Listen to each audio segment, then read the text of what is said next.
کیا آپ جانتے ہیں کہ تاریخ اسلام میں ایک ایسا جملہ بھی کہا گیا جس نے ایک عظیم سلطنت کے ایوانوں کو ہلا کر رکھ دیا؟ یہ نہ کوئی تلوار تھی نہ لشکر، بلکہ ایمان کی زبان تھی۔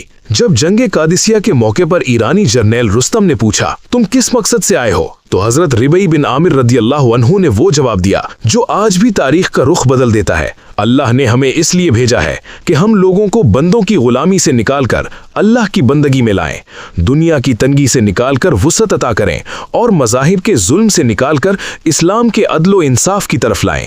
ہم اللہ کے دین کی دعوت دینے آئے ہیں، جو مان لے گا ہم واپس چلے جائیں گے، اور جو لڑے گا ہم اس سے اللہ کے وعدے فتح یا شہادت تک لڑتے رہیں گے۔ یہ الفاظ نہیں تھے، یہ ایک انقلابی منشور تھا۔ یہ اعلان تھا کہ اسلام غلام بنانے نہیں، آزاد کرنے آیا ہے۔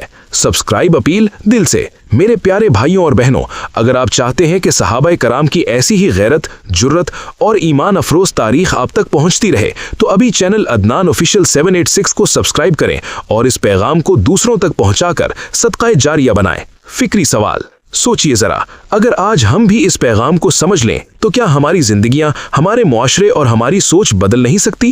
دعا، جزاک اللہ خیرہ و احسن الجزاء فی الدنیا والآخرہ۔ اللہ ہمیں صحابہ کرام کے نقش قدم پر چلنے کی توفیق عطا فرمائے، آمین۔